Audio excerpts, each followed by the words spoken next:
Next हम बात करते हैं about the geography and disaster management से रिलेटेड कौन कौन सी चीज़ें यहाँ पे न्यूज़ में रही थी। ओके, और ये आपको मेंस भी कवर करेगा यार, GS paper 3 disaster management and geography के जो टॉपिक्स हैं जीएस 1 में, वहाँ पे ये कवर किया जाएगा। Geography and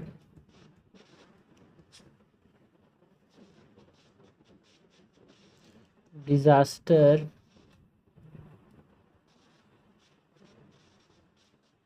management.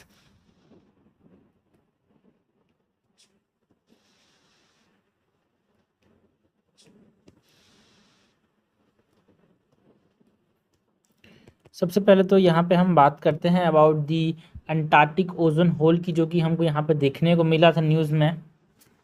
बिकॉज एक यूरोपियन अर्थ ऑब्जर्वेशन एजेंसी ने यहाँ पे, कॉपरनिकस एक एजेंसी है जिसने 2025 के अंदर ozone hole is the smallest in the last 5 year with higher ozone concentration बताया यहाँ पे अंटार्कटिका के अंदर।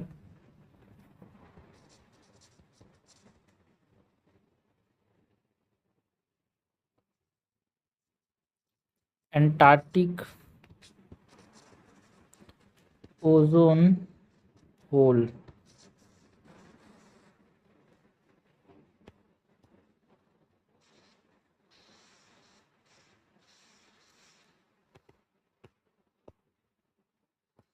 अंटार्कटिक ओजोन होल की बात करें, इसके अंदर अगर हम बात करें अबाउट दी बेसिक्स की, तो जो एंटार्कटिक ओजोन होल है ये क्या होता है भाई। ओजोन होल एक ऐसा रीजन होता है स्ट्रेटोस्फीयर में जहाँ पे एक्सट्रीम ओजोन डिप्लीशन देखने को मिलता है, या फिर वेरी लो कंसंट्रेशन देखने को मिलता है ओजोन का।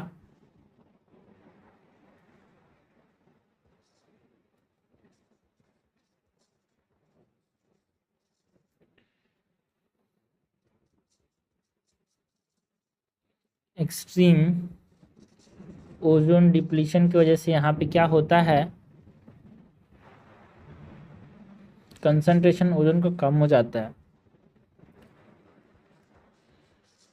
ऑकरेंस की बात करें तो ये साउदर्न हेमिस्फीयर की स्प्रिंग में ज़्यादा हमको देखने को मिलता है यार।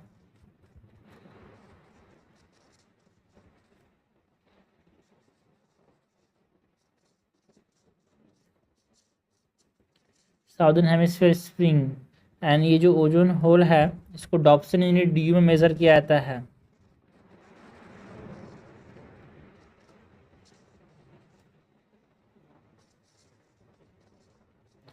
डॉप्सन यूनिट डीयू, ठीक है। साउदर्न हेमिस्फीयर में स्प्रिंग मतलब जो अगस्त एंड दिसंबर के महीने में बीच में देखने को मिलता है, जहाँ पे ग्लोबल एटमॉस्फेरिक फैक्टर्स जो है वो इन्फ्लुएंस करते हैं इसके इंटेंसिटी को। कॉजेस की बात करें, डिप्लीशन के कारण क्या है भाई यहाँ पे,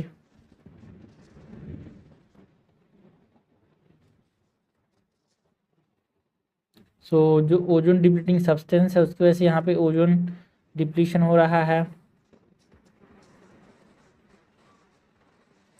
ओजोन डिप्लीटिंग सब्सटेंस की बात करते हैं, ODS, पोलर स्ट्रेटोस्फेरिक क्लाउड्स की बात करते हैं यहाँ पे।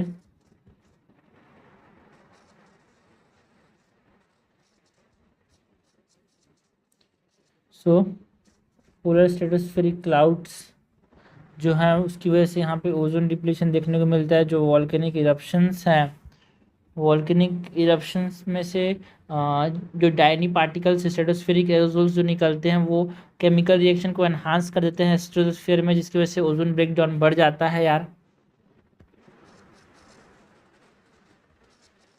है ना। ये जो पूरा स्ट्रेटोस्फेरिक क्लाउड्स है ना, ये एक तरह से एक्टिव क्लोरीन रिलीज करते हैं जो कि ओजोन डिस्ट्रक्शन बढ़ा देते हैं यहाँ पे।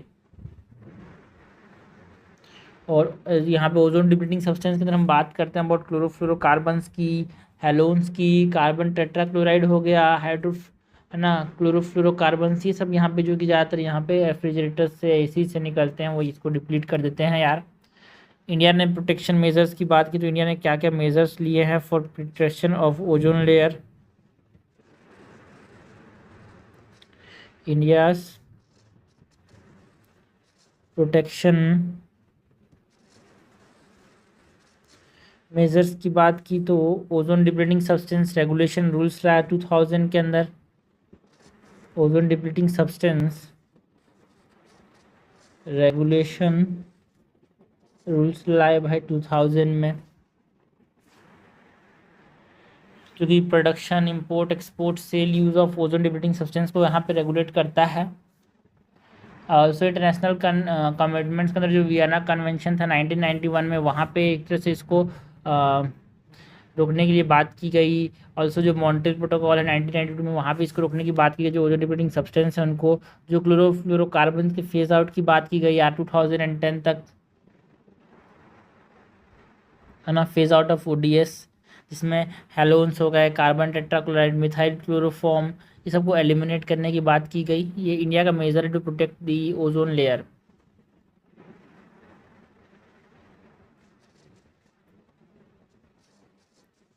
CFC phased out 2010। Hydro chlorofluorocarbon का फेज आउट मैनेजमेंट प्लान आया यार यहाँ पे, जो कि ग्रेजुअल एलिमिनेशन की बात करता है। जो हाइड्रोक्लोरोफ्लोरोकार्बन है मल्टीपल स्टेजेस से, इसको हम यहाँ पे हटाएंगे। Phase out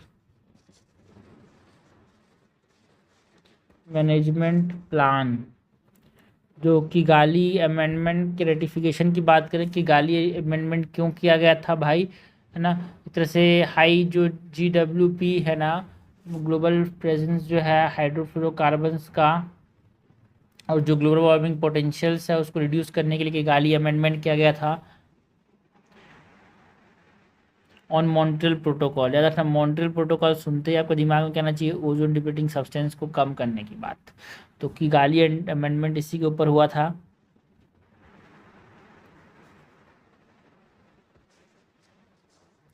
Kigali amendment and Montreal protocol is related to ozone depleting substance reduction यार। किगाली अमेंडमेंट रेटिफिकेशन की बात की 2021 में। ओजोन सेल बनाया गया ministry of environment and forest के द्वारा। ये जो ओजोन सेल है वो यूनाइटेड नेशन डेवलपमेंट प्रोग्राम के साथ कोलैबोरेट करके बनाया गया, जिसमें यहाँ पे ओजोन प्रोटेक्शन मेजर्स लिए जाएंगे।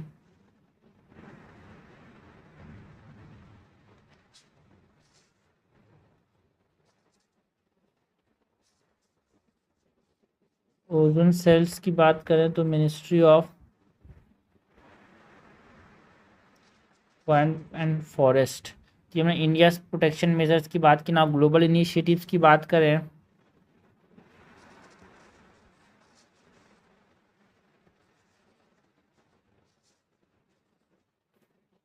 सो जो वियना कन्वेंशन था यार 1985 में, जहाँ पे यूएन मेंबर्स ने एग्रीड किया कि हमारे पास प्रिवेंट करेंगे ओजोन लेयर के डैमेज को, एक तरह से आपस में पॉलिसी मेजर्स को कोऑपरेट करके, साइंटिफिक एंड पॉलिसी मेजर्स को कोऑपरेट करके आपस में।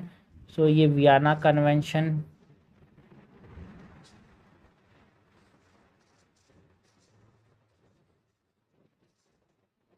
1985 में हमने देखा। मॉन्ट्रियल प्रोटोकॉल की बात की। जो मॉन्ट्रियल प्रोटोकॉल है वो ओजोन डिप्लीटिंग सब्सटेंस के binding control on ozone depleting substance mainly chlorofluorocarbons के लिए यहाँ पे लाया गया था यार, है ना। जो सेफर सब्सटीट्यूट की बात करते हैं, जो क्लोरोफ्लोरोकार्बन्स के अलावा हम यहाँ पे हाइड्रोक्लोरोफ्लोरोकार्बन्स एंड हाइड्रोफ्लोरोकार्बन्स का इस्तेमाल करेंगे, जो कि सेफर सब्सटीट्यूट है। ये बात करता है about Montreal protocol.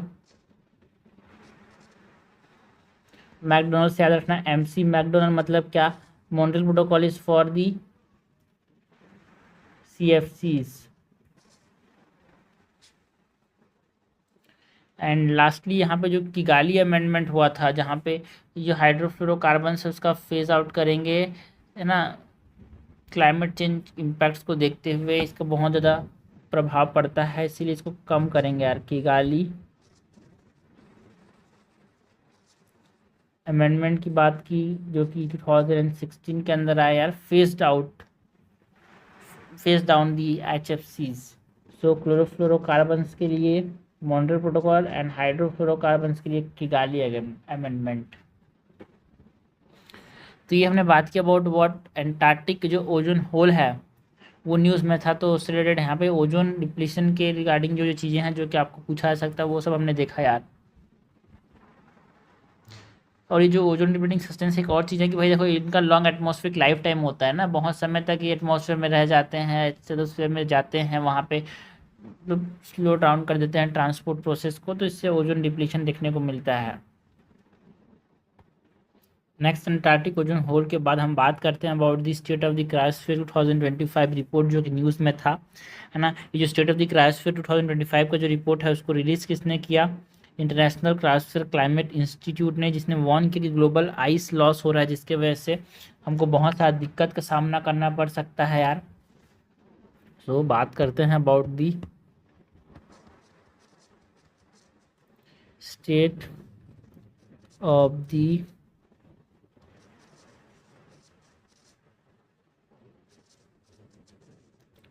Cryosphere report 2025।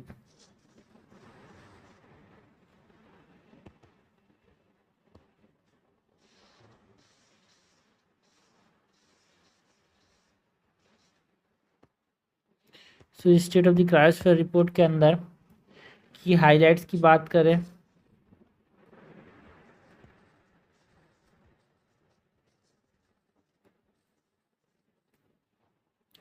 से पहले तो रिलीज़ किसने किया? इंटरनेशनल क्रायोस्फीयर क्लाइमेट इंस्टीट्यूट ने।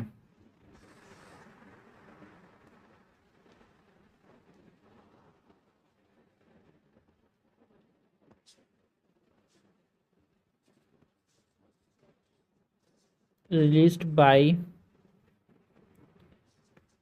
International Cryosphere Climate Initiative, not institute, initiative, that is ICCI। है ना। इसके क्ली हाईलाइट्स की बात करें तो यहाँ पे कि जो क्रायोस्फीयर है, क्रायोस्फीयर का मतलब पहले समझो भाई, क्रायोस्फीयर मतलब जो जमी हुई चीज़ें हैं, आइस रिलेटेड जो चीज़ें हैं, जो जमे हुए जगह है उसको हम क्रायोस्फीयर बोल रहे हैं। तो इसमें बताया कि भाई जो आइस शीट का जो लॉस है वो 4 गुना हो गया 1990 से। सो आइस शीट के बारे में क्या बोला गया शुरू, है ना, इस रिपोर्ट में जो Greenland and Antarctic ice sheets हैं उनका जो लॉस है वो 4 गुना हो गया भाई, है ना। और एक तरह से इनरिवर्सिबल हो चुका है एक प्रकार से ये। Quadruple loss since 1990s। Ice sheet के बाद जो पोलर ओशियंस हैं उसमें एसिडिफिकेशन एंड क्या हो रहा है, वार्मिंग देखने को मिल रहा है ना। ग्रीन हाउस इफेक्ट बनने की वजह से वहाँ पे कार्बन एब्जॉर्प्शन हो रहा है, मराइन फूड चेन अफेक्ट हो जा रहा है भाई, ग्लोबल ओशन सर्कुलेशन को अफेक्ट हो रहा है यहाँ पे, एंड ओशियन एसिडिफिकेशन जिसके वजह से जो मराइन लाइफ है उनको यहाँ पे दिक्कत का सामना करना पड़ रहा है, ये बताया इस रिपोर्ट ने। एसिडिफिकेशन एंड वार्मिंग का इश्यू को हाईलाइट किया। ग्लेशियर्स की बात करें सो एक्सपोनेंशियल लॉस देखने को मिल रहा है भाई ग्लेशियर्स में। अराउंड 273 गीगाटन्स पर ईयर ग्लेशियर्स यहाँ पे लॉस हो चुके हैं, है ना। यहाँ पे 36% फास्टर है जो रिसेंट ईयर है। जो स्नो पैक्स हैं, ग्लोबल स्नो पैक्स, वो और भी थिन हो रहे हैं, छोटे होते जा रहे हैं यार।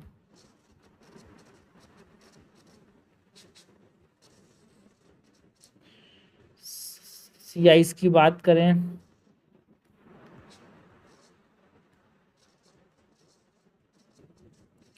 सो 40 to 60% डिक्लाइन देखने को मिला है सी आइस की जो एक्सटेंट है, थिकनेस है 1979 के मुकाबले। और रिकॉर्ड लो हमको देखने को मिला बोथ पोल्स में, नॉर्थ एंड साउथ पोल में 2023 से 25 तक 40 to 60% डिक्लाइन इन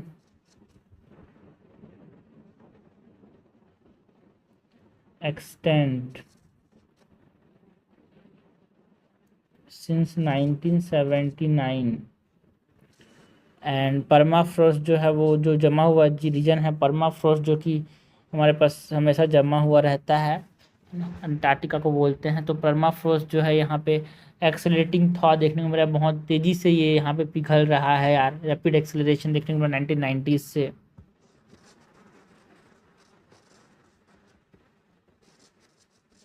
ये सब डाटा है जो कि आप इंट्रोडक्शन में इस्तेमाल कर सकते हो और मीन्स बॉडी में तो कर ही सकते हो यार। तो ये हमारे पास की हाईलाइट है ये स्टेट ऑफ द क्रायोस्फीयर 2025 के रिपोर्ट का। एंड इंडिया ने प्रिजर्वेशन के लिए क्या क्या लाया, क्या क्या इनिशिएटिव्स लिए, इंडियन प्रिजर्वेशन इनिशिएटिव्स की अगर हम बात करें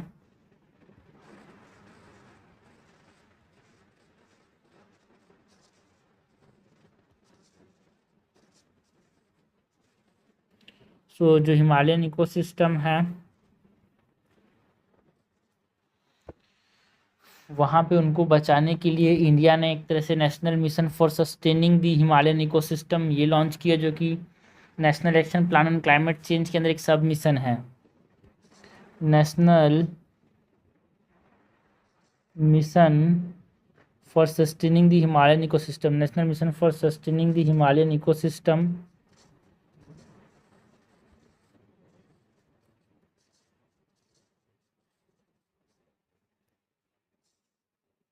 एंड जो ग्लेशियल GLOF है, ग्लेशियल लीक आउटबर्स्ट फ्लड के जो चांसेस हैं वो है ना बढ़ रहे हैं, तो उसके लिए यहाँ पे रिस्क मैपिंग किया भाई इंडिया ने। नेशनल डिजास्टर मैनेजमेंट अथॉरिटी के द्वारा। ओके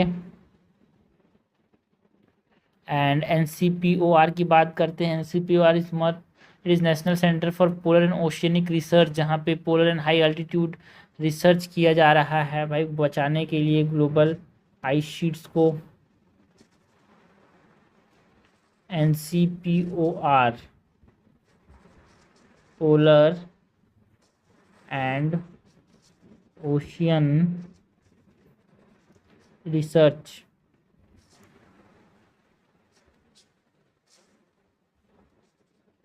वडा की बात करें तो जो वादिया इंस्टीट्यूट है या फिर जो जीबी पंत इंस्टीट्यूट है उसने एक तरह से हिमालयन जियोलॉजी को यहाँ पे स्टडी किया, इकोलॉजी को मॉनिटर किया है ना, और यहाँ पे स्टेप्स लेने की बात की। वाडिया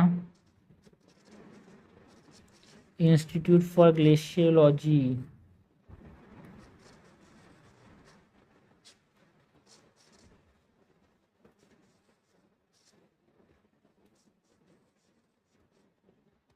नेक्स्ट हम बात करते हैं अबाउट क्लाउड सीडिंग। यार क्लाउड सीडिंग यहाँ पे न्यूज़ में था बिकॉज IIT कानपुर के साथ दिल्ली गवर्नमेंट ने मिलकर यहाँ पे जो ट्रायल्स किए थे क्लाउड सीडिंग के दिल्ली के अंदर टू कर्बॉट एयर पोल्यूशन, वो यहाँ पे हमको देखने को मिला। तो क्लाउड सीडिंग की बात करते हैं, क्लाउड सीडिंग होता क्या है यार।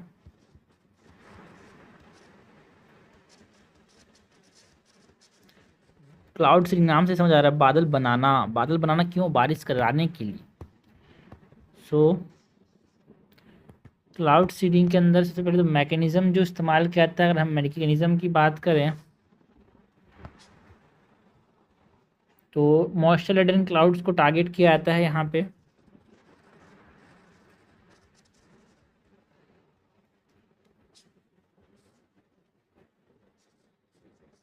टारगेट जिन क्लाउड्स में मॉइस्चर होता है उनको टारगेट किया जाता है, सफिशिएंट वाटर हो उन पे यहाँ पे टारगेशन किया है, तभी जाके यहाँ पे ये बारिश कराएंगे भाई, ऐसा नहीं किसी भी क्लाउड पे यहाँ पे क्लाउड सीडिंग करना है।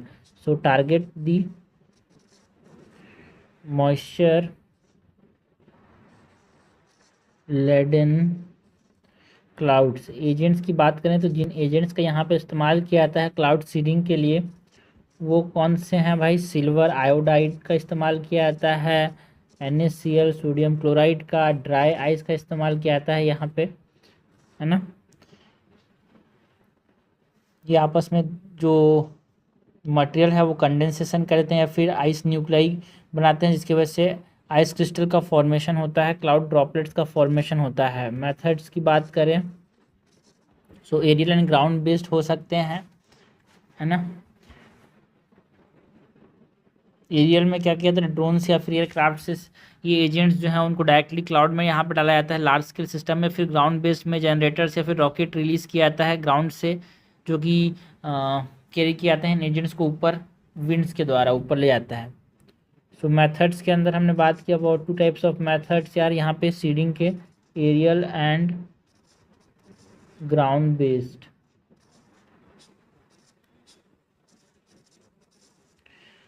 मैकेनिज्म्स के बाद नेक्स्ट अगर हम बात करें अबाउट दी टाइप्स की, क्लाउड सीडिंग के टाइप्स की बात करें,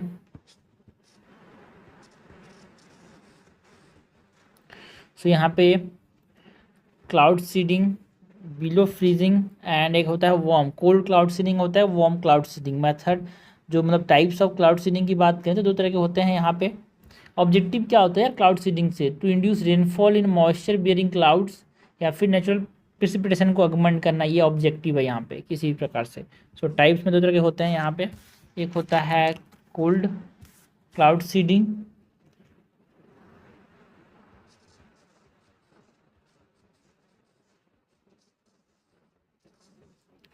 जहाँ पे जो क्लाउड टेम्परेचर होता है used when cloud temperature is below freezing point, तो cold cloud temperature cold cloud seeding का इस्तेमाल किया जाता है, जिसमें सिल्वर आयोडाइड्स जो है वो आइस क्रिस्टल्स फॉलो मतलब बनाते हैं, जिसकी वजह से प्रेसिपिटेशन होता है। यहाँ पे तब इस्तेमाल किया जाता है जब जो टेम्परेचर है क्लाउड्स का वो बिलो फ्रीजिंग पॉइंट है। एक होता है warm cloud seeding.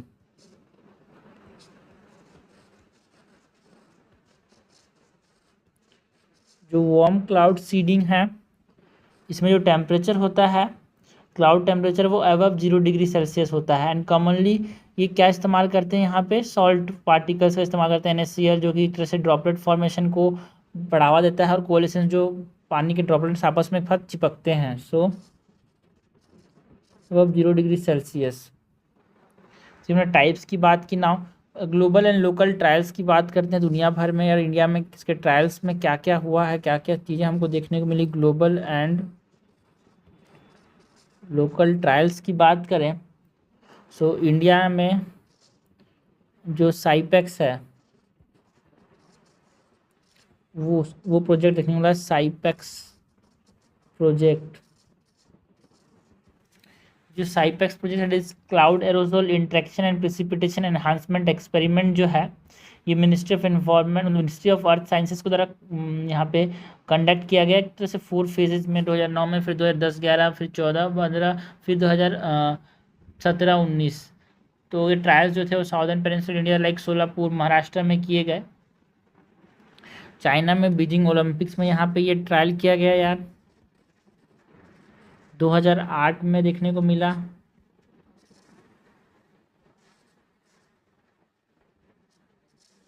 Beijing Olympics के समय 2008 में, जहाँ पे रेनफॉल कंट्रोल एंड स्मोक को क्लियर करने के लिए इस्तेमाल किया चाइना ने।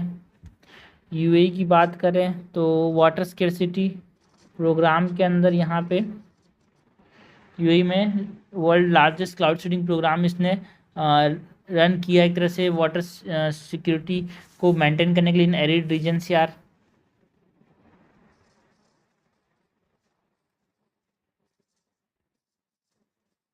वाटर सिक्योरिटी प्रोग्राम के तहत यूएई ने इंडिया का सबसे largest cloud seeding project run किया। यूएई में एक तरह से ड्रॉट मैनेजमेंट के लिए है ना, जो माउंटेन स्नो पैक्स होते हैं उसको इंक्रीज करने के लिए इस्तेमाल किया जाता है क्लाउड सीडिंग का।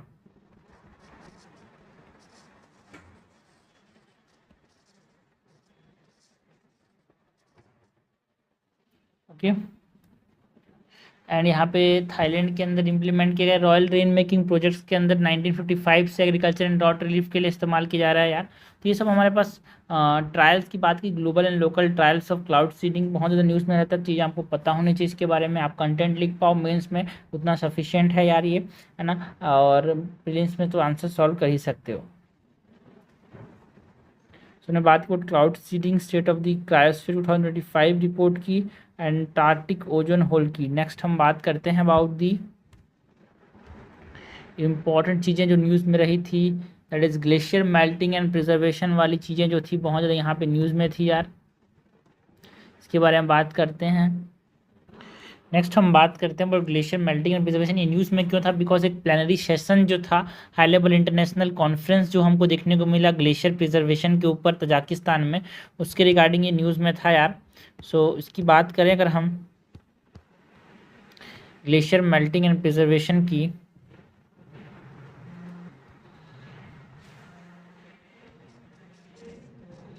ग्लेशियर मेल्टिंग एंड प्रिजर्वेशन,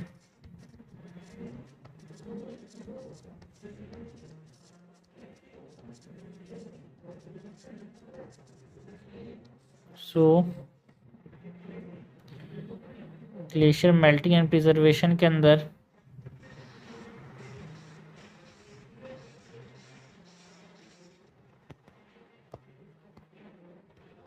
सबसे पहले हम बात करते हैं अबाउट ग्लोबल इनिशिएटिव्स की। यहाँ पे ये जो ग्लेशियर मेल्टिंग एंड प्रिजर्वेशन के दुनिया भर में क्या क्या हुआ है।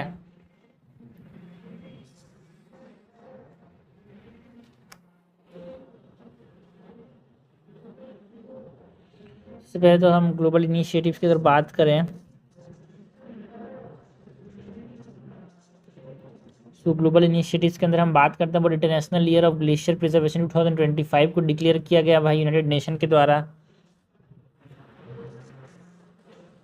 International year of glacier preservation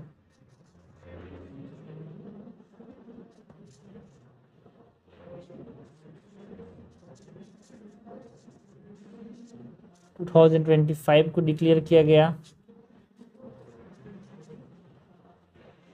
किसके द्वारा? Declared by united nation. And क्यों भाई इंटरनेशनल ईयर इसको डिक्लेयर किया गया? It is declared by united nation to promote awareness and action.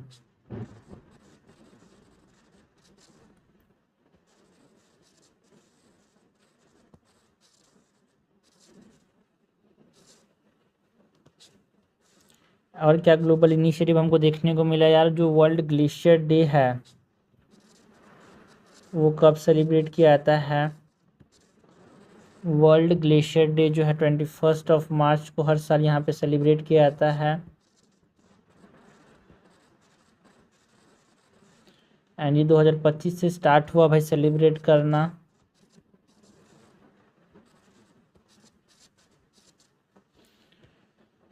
यहाँ पे जो ये इंटरनेशनल कॉन्फ्रेंस हुआ था जिसके रिगार्डिंग ये न्यूज़ में था भाई, ये जो ग्लेशियर मेल्टिंग एंड प्रिजर्वेशन है वो कौन सा है? इट इज़ हैड, ये पाकिस्तान में हुआ था, है ना। High level international conference on glacier preservation जो कि यूनाइटेड नेशन उसके पार्टनर्स ने मिलकर ऑर्गेनाइज किया था।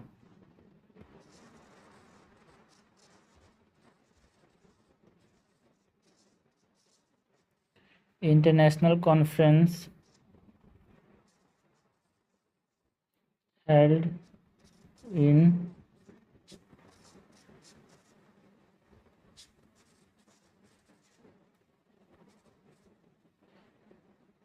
Dashbe, Tajikistan,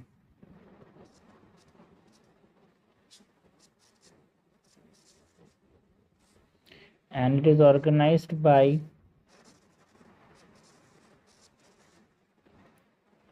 UN and partners. तो ग्लोबल इनिशिएटिव्स की बात की। नेक्स्ट अगर हम बात करें की fact and data on glacier melting and preservation,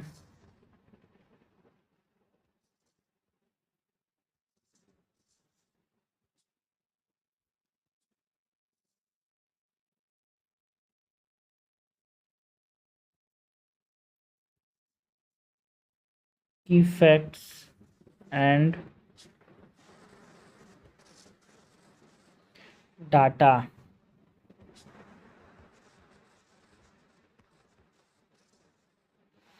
glacier statistics की बात करें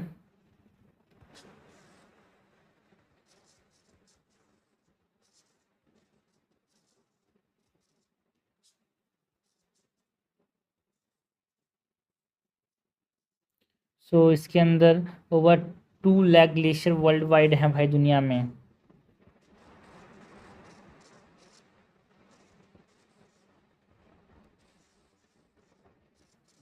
है ना। ओवर 2 लाख ग्लेशियर्स जो हैं वो हैं दुनिया में। एंड यहाँ पे जो ग्लेशियर्स है 69% जो ग्लोबल फ्रेश वाटर है उसको रखते हैं यार। They hold around 69% of global fresh water. Glacier statistics के बाद हम प्रोजेक्टेड लॉस की बात करें, एक ग्लेशियर अगर चले जाएंगे, पिघल जाएंगे तो क्या कितना लॉस होगा भाई। प्रोजेक्टेड लॉसेस की बात करें तो अप टू 75%, अगर इसी तेज से चलते रहे 2100 तक यहाँ पे 75% ग्लेशियर डिसअपेयर कर जाएंगे भाई। 2.7 डिग्री सेल्सियस का टेम्परेचर राइज हो गया तो अप टू 75%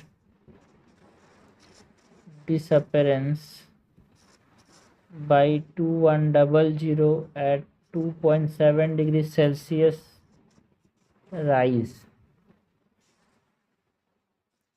एंड 9000 जो गीगा टन्स हैं, जो 9000 गीगा टन्स ऑफ आइस जो है वो 1975 से अभी तक जा चुका है, लॉस्ट हो चुका है, जिसकी वजह से जो थिकनेस है यार, है ना, आइस ब्लॉक का वो यहाँ पे मेल्ट हो रहा है। Equivalent an ice block of size around Germany, जो थिकनेस है वो यहाँ पे पिघल चुका है 25 मीटर थिक, जर्मनी के साइज का ice block.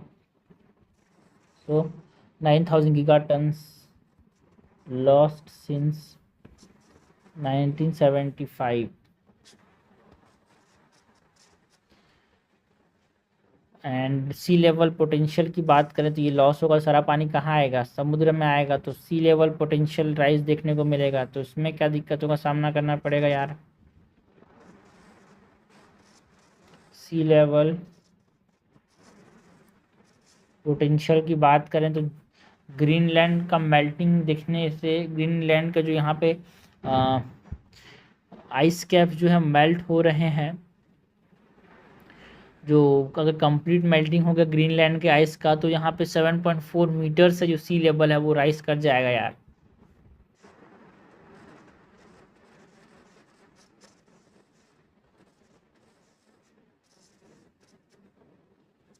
Seven point four meter rise. Antarctic melting की बात करें तो यहाँ पे अगर एंटार्क्टिक में मेल्टिंग देखने को मिली, पूरा यहाँ पे कंप्लीट मेल्टिंग अगर अंटार्कटिका का हो गया तो अराउंड 60 मीटर्स का यहाँ पे सी लेवल राइज देखने को मिलेगा।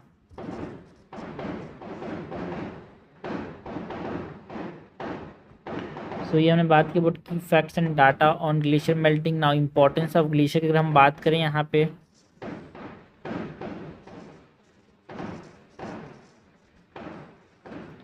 इम्पोर्टेंस ऑफ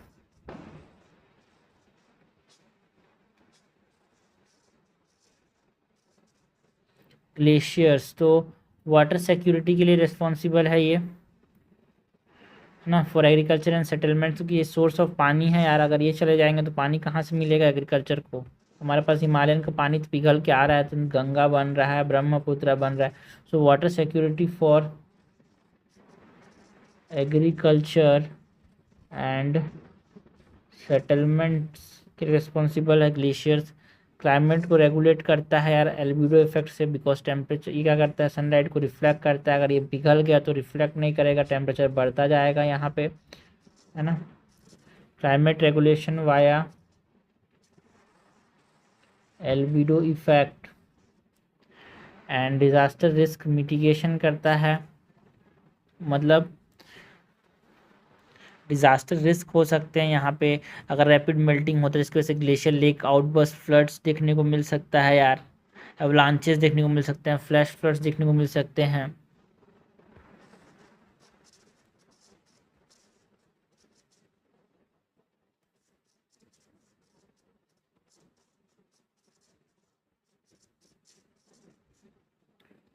है ना, इकोसिस्टम एंड बायोडाइवर्सिटी को सपोर्ट करते हैं। अगर ये चले गए तो क्या होगा भाई, है ना, हैबिटेट एक तरह से इकोलॉजिकल नेटवर्क को मेंटेन रखते हैं। ये चले गए तो इसकी वजह से जो स्पीसीज इसके ऊपर डिपेंडेंट है, इकोसिस्टम एक तरह से डिस्टर्ब हो जाएगा, बायोडाइवर्सिटी लॉस देखने को मिलेगा।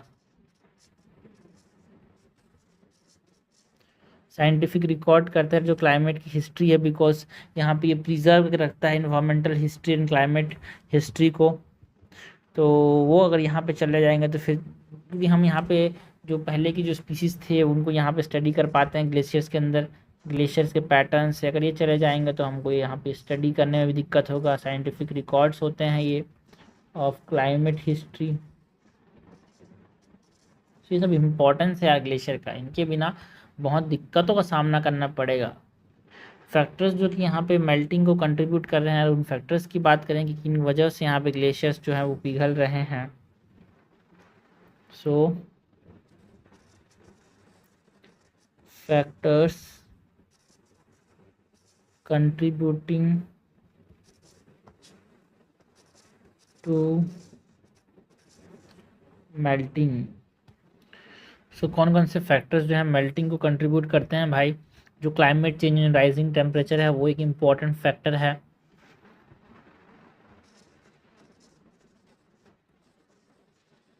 Climate change and rising temperature, air pollution की वजह से जो ब्लैक कार्बन आ रहा है, ब्लैक कार्बन की वजह से यहाँ पे ग्लोबल वार्मिंग होता है, जिसकी वजह से और भी ज़्यादा ट्रैप कर लेता है सोलर एनर्जी को, तो उसकी वजह से भी ग्लेशियर मेल्टिंग हो रही है। Air pollution mainly black carbon जो है ग्लेशियर मेल्टिंग है रिस्पॉन्सिबल है। ह्यूमन एक्टिविटीज़ जो है वो कंट्रीब्यूट करें toward glacier melting, because deforestation की वजह से, अर्बनाइजेशन की वजह से यहाँ पे और भी ज़्यादा ग्लेशियर मेल्टिंग हो रही है यार।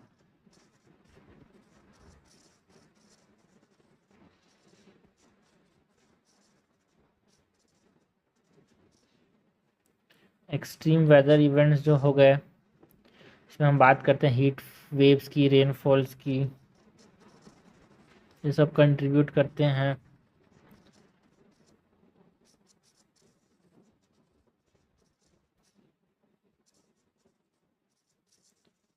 Toward the glacier melting. Now monitoring organisations की बात करें जो कि ग्लेशियर मेल्टिंग को यहाँ पे मॉनिटर करते हैं, कौन कौन से ऑर्गेनाइजेशंस हैं?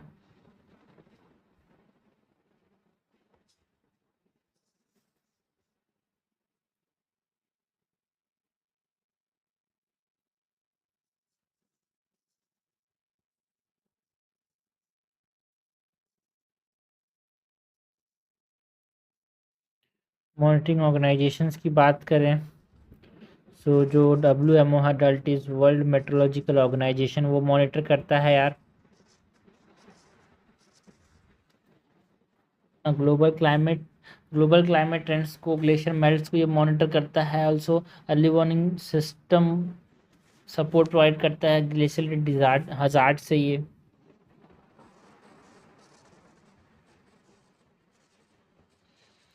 WMO world glacier monitoring service जो है, WGMS,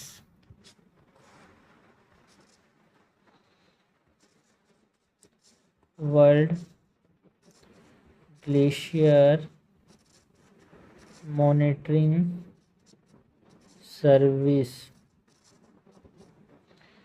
third pole regional climate center network जो है वो मॉनिटर करता है यार, है ना, एक असेसमेंट ग्लेशियर चेंजेस का in the Hindu Kush Himalayan region, ये असेसमेंट प्रोवाइड करता है। Third pole region, third pole किसको बोलते हैं? हिमालयस को। So third pole regional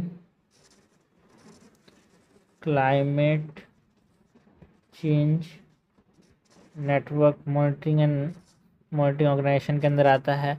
also NASA and European space agency जो है वो भी यहाँ पे मॉनिटरिंग के लिए मॉनिटरिंग करता है यार।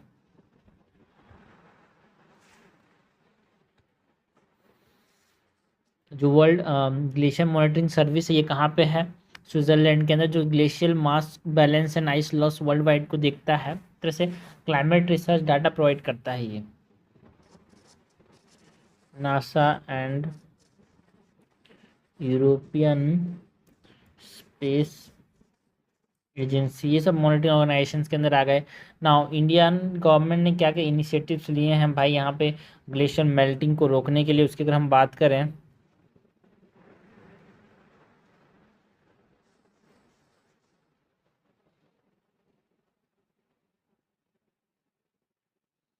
सो इंडियन गवर्नमेंट इनिशिएटिव्स के अंदर national mission for sustaining Himalayan ecosystem, ये एक इनिशिएटिव लिया है जहाँ पे ये जो सब मिशन है भाई national action plan climate change के अंदर, जो कि हिमालयन इकोलॉजी को प्रोटेक्ट करने की बात करता है, glacier research and community resilience को बढ़ावा देने की बात करता है। ये national mission for sustaining Himalayan ecosystem and national disaster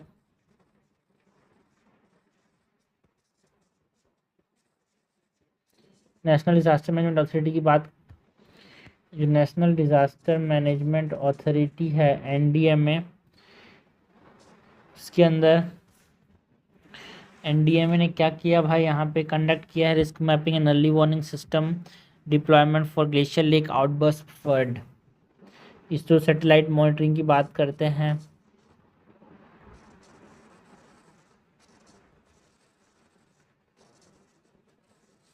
तो इसरो ने यहाँ पे मैपिंग किया जिससे सैटेलाइट डाटा का इस्तेमाल किया for glacier monitoring and early warning. जो center for cryosphere and climate change studies है ना, center for cryosphere and climate change studies से तरह से advance glacier and permafrost research को प्रमोट करता है। तो ये सब इंडियन गवर्नमेंट के यहाँ पे इनिशिएटिव्स हैं यार टुवर्ड ग्लेशियर मेल्टिंग।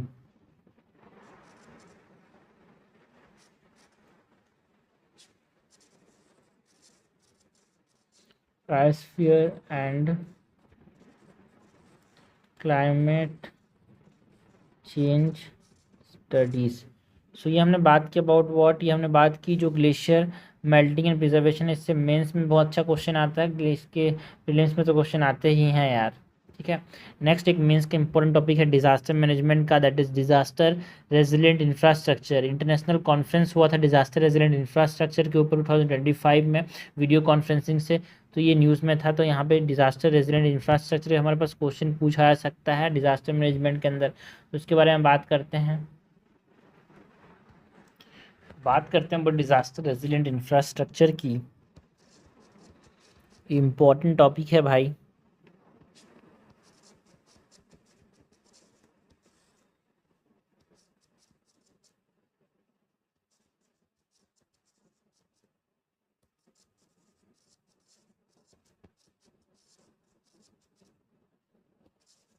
है ना, DRI, ये इम्पोर्टेंट टॉपिक है जीएस पेपर 3 के रेफरेंस में। तो यहाँ से क्वेश्चंस हमारे पास देखने को मिल ही सकता है यार, हर साल देखने को मिलता है डिज़ास्टर मैनेजमेंट से।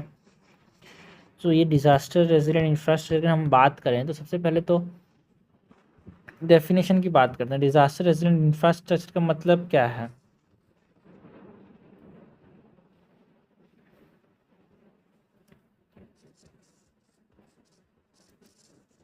डिज़ास्टर रेजिलिएंट इंफ्रास्ट्रक्चर मतलब इंफ्रास्ट्रक्चर डिज़ाइन जो कि बनाए गए हैं टू विथस्टैंड डिज़ास्टर यार।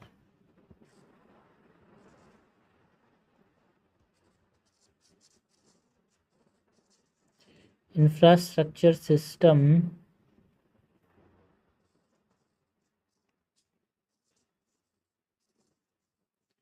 डिज़ाइन टू withstand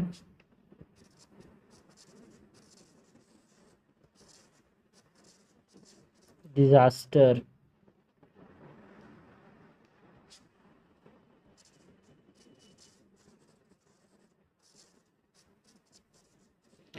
एंड ये जो डिज़ास्टर रेजिलिएंट इंफ्रास्ट्रक्चर होते हैं they adapt to and recover quickly यार। Natural and man made risk जो होते हैं उससे ये अडेप्ट कर लेते हैं, रिकवर कर लेते हैं जल्दी। सो ऐसे इंफ्रास्ट्रक्चर जो adapt and recover quickly from natural और मैन मेड रिस्क।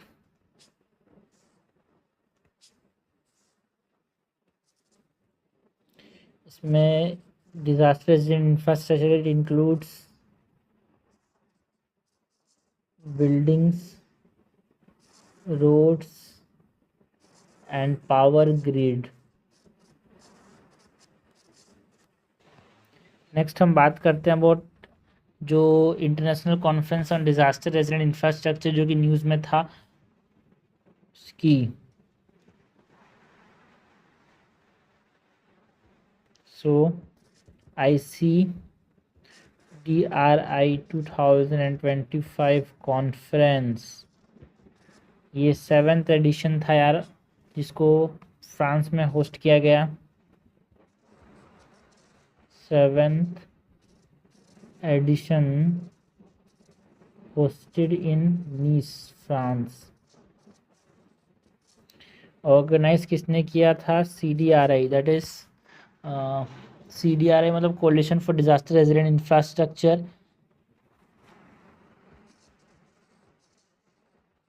की लॉन्च किसने किया था? इंडिया ने 2019 में।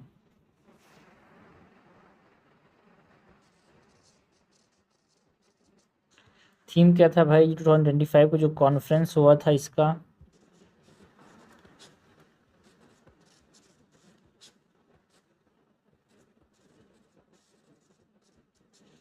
ना, shaping a resilient future for coastal region, ये थीम था। Shaping a resilient future for coastal region.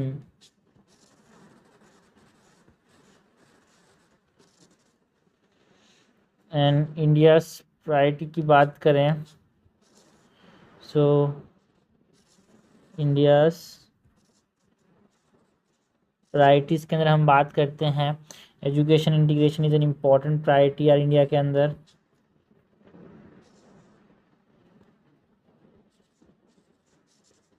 CDRI जो कॉन्फ्रेंस हुआ था, इंडिया ने जो प्रायोरिटी जिस चीज़ों को दी,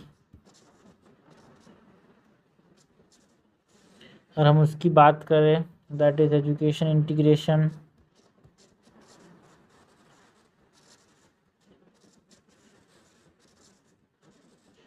ग्लोबल डाटा रिपोजिटरी पे यहाँ पे ध्यान देने की बात की इंडिया ने। Okay, global data repository create एक नॉलेज बेस बनाना है for best practice of post disaster rebuilding. So global data repository है ना। एजुकेशन इंटीग्रेशन मतलब हमारे पास हायर एजुकेशन में इंटीग्रेट करना है डिजास्टर रेसिलियंस को, कैसे एक तरह से स्किल्ड ह्यूमन कैपिटल बना पाए ना। इनोवेटिव फाइनेंसिंग की बात की। इनोवेटिव फाइनेंसिंग मतलब जो डेवलपिंग नेशंस हैं वो एक्सेस प्रोवाइड करेंगे टू रेसिलिएंट इंफ्रास्ट्रक्चर, जो है ना डेवलपिंग नेशंस को तरह से फंडिंग मिले भाई रेजिडेंट इंफ्रास्ट्रक्चर के लिए डेवलप्ड नेशन से, या फिर उन्होंने जो क्लाइमेट चेंज किया उसकी वजह से यहाँ पे दिक्कतों का सामना करना पड़ रहा है और ज़्यादा। सो इनोवेटिव फाइनेंसिंग की बात की, और पैसा देंगे वो, है ना। जो SIDS है, as large ocean countries,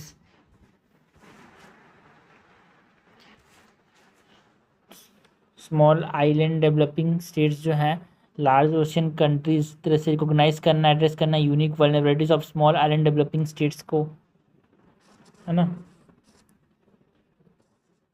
as large ocean countries के तौर पे इनको रिकॉग्नाइज करना है यार, ऐसे नहीं, क्योंकि सबसे ज़्यादा इनको दिक्कत होगा भाई।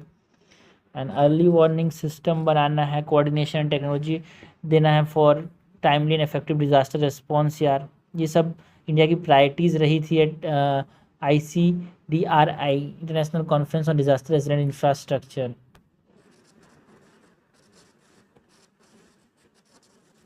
ओके, अगर नेक्स्ट हम बात करें about the coalition for disaster resilient infrastructure की, CDRI की, ये इंटरनेशनल कॉन्फ्रेंस है। ये जो coalition for disaster resilient infrastructure है, CDRI, इसकी अगर हम बात करें, सो coalition for disaster resilient infrastructure India ने लॉन्च किया था 2019 के अंदर UN climate action summit New York में। Coalition for disaster resilient infrastructure, it is launched in 2019 by India in New York. Headquarter कहाँ है भाई इसका? Headquarter New Delhi, sorry. And members की बात करें तो यहाँ पे 49 कंट्रीज एंड 8 पार्टनर स्टेट्स हैं। 46 countries, sorry, 46 countries and 8 partner states.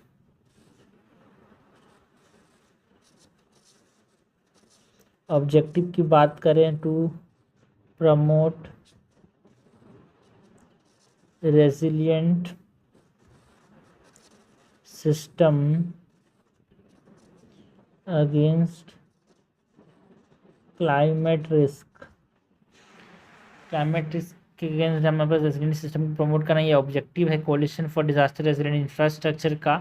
Global initiatives की, तो इंडिया के इनिशिएटिव की बात किया, ग्लोबल इनिशिएटिव्स की बात करें रिगार्डिंग डिजास्टर रेजिलिएंट इंफ्रास्ट्रक्चर,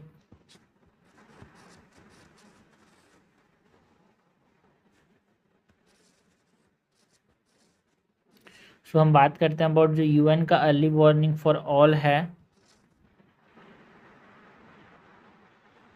ये जो UN का अर्ली वार्निंग फॉर ऑल है, ये इसका गोल है कि हर इंसान को प्रोटेक्ट किया जाए by 2027। UN early warnings for all goal 2027 and OECD जो है organisation for occasion economic cooperation and development, इन्हें जो रेजिलिएंट इंफ्रास्ट्रक्चर पॉलिसी लाया जो कि G20 को नेशन को गाइड करता है for adaptive transport network.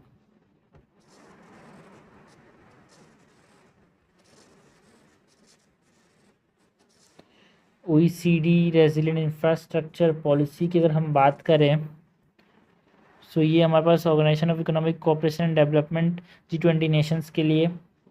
Now next अगर हम बात करें सेंडाई फ्रेमवर्क की, जो कि यहाँ पे अगर हम डिजास्टर रेजिलिएंट इंफ्रास्ट्रक्चर की बात करें और सेंडाई फ्रेमवर्क की बात ना करें, ऐसा नहीं हो सकता। तो सेंडाई फ्रेमवर्क किस लिए बनाया गया था? सेंडाई फ्रेमवर्क 2015 से लेकर 2030 तक फॉर डिजास्टर रिस्क रिडक्शन के लिए बनाया गया था। सेंडाई फ्रेमवर्क 2015 to 30, ये सेंडाई फ्रेमवर्क है, ये रिड्यूस करने की बात करता है डिजास्टर रिस्क को और रेजिलियंस को एनहांस करने की बात करता है। कि Sendai framework reduce disaster risk and enhance resilience. जो सेंडाई फ्रेमवर्क है it is linked with Paris agreement यार, है ना। सेंडाई फ्रेमवर्क जो है it is linked with Paris agreement and जो सस्टेनेबल डेवलपमेंट गोल है उनके साथ ये लिंक्ड है। Sendai framework linked with Paris agreement and sustainable development goals. जो ह्यूगो फ्रेमवर्क था, इससे पहले क्या आया था भाई, ह्यूगो फ्रेमवर्क, उसको ये सक्सीड किया। जो ह्यूगो फ्रेमवर्क जो था फॉर, है ना, एक्शन, ये जो था 2005 से 2015 तक आया था, इसको सक्सीड किया सेंडाई फ्रेमवर्क ने।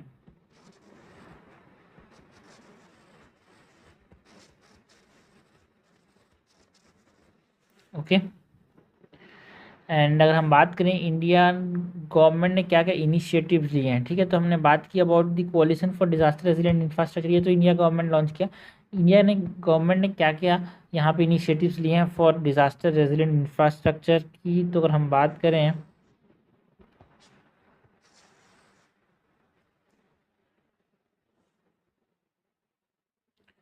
तो इंडियन गवर्नमेंट इनिशिएटिव्स की बात करें तो जो नेशनल डिजास्टर मैनेजमेंट प्लान है वो लाया है भाई यहाँ पे। नेशनल डिजास्टर मैनेजमेंट प्लान 2016 के अंदर, जो एक तरह से इंडिया का फर्स्ट नेशनल डिजास्टर प्लान है, जो कि किसके साथ अलाइन है, सेंडाई फ्रेमवर्क के साथ, जो कि किसकी बात करता है, to reduce disaster risk. Okay, national disaster management plan, that is NDMP 2016। BIS की बात करते हैं यार यहाँ पे। BIS मतलब क्या, जो ब्यूरो ऑफ इंडियन स्टैंडर्ड है उसने डेवलप किया, कुछ स्ट्रक्चरल कोड्स बनाए भाई अर्थक्वेक के लिए, अर्थक्वेक रेसिस्टेंट डिज़ाइन कैसे रखना है, और ये मैंडेटरी है वल्नरेबल जोन्स में। सो BIS स्टैंडर्ड स्टैंडर्ड्स की बात करते हैं तो IS 1893 बोलते हैं यार। जल जीवन मिशन एंड नमामि गंगे की बात करते हैं, ये ग्लोबल इनिशिएटिव नहीं, इंडियन इनिशिएटिव है। ये जल जीवन मिशन नमामि गंगे में रेजिलिएंट वाटर इंफ्रास्ट्रक्चर बनाने की बात की जाती है in drought and flood prone areas यार, है ना। ऑल्सो रिवर जिवनेशन किया जाता है विद डिजास्टर मिटिगेशन एलिमेंट्स। जल जीवन mission and Namami Gange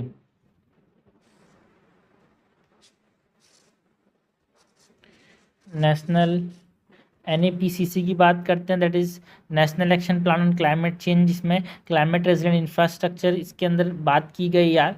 so NAPCC के अंदर क्लाइमेट रेजिलिएंट इंफ्रास्ट्रक्चर की मतलब मिशन लाइक सस्टेनेबल हैबिटेट, ये जो है ये प्रमोट करते हैं क्लाइमेट रेजिलिएंट अर्बन प्लानिंग को, जो कि किसके अंदर आता है, NAPCC के अंदर।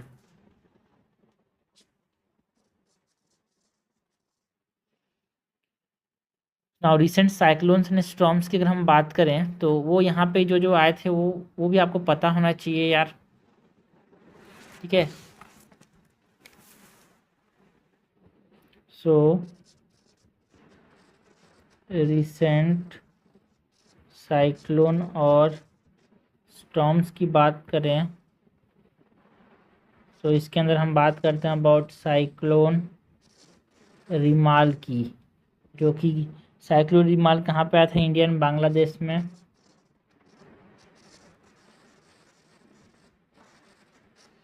हम हरिकेन बेरली की बात करें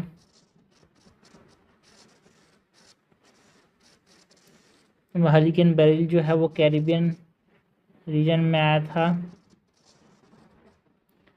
एंड टाइफून यगी, ये साउथ ईस्ट एशिया में आया था भाई।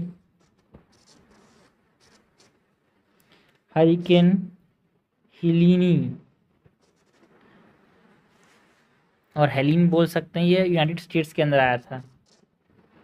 ये रिसेंट हमारे पास साइक्लोन्स और स्टॉर्म्स न्यूज़ में है, तो इनसे रिलेटेड यहाँ पे आप इस्तेमाल कर सकते हो डाटा का, है ना। इंट्रोडक्शन में इस्तेमाल कर सकते हो, कंक्लूजन में इस्तेमाल कर सकते हो कि भाई देखो साइक्लोन हिमेल के अंदर जो आया इसमें हम ये सब इंफ्रास्ट्रक्चर, ये सब गाइडलाइंस का इस्तेमाल कर सकते हैं बोल के।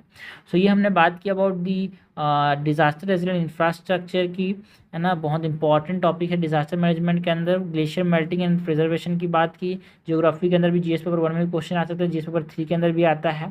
क्लाउड सीडिंग की बात की हमने। State of the cryosphere 2025 report की बात की। एंटार्क्टिक जोन होल तो ये सब ज्योग्राफी एंड डिजास्टर मैनेजमेंट के अंदर पार्ट 1 मतलब जो जो चीज़ें न्यूज़ में रही थी वो हमने बात की। और इसके बाद नेक्स्ट हम और भी कौन सारी चीज़ें जो कि ज्योग्राफी एंड डिजास्टर मैनेजमेंट से न्यूज़ में था वो सब की बात करेंगे।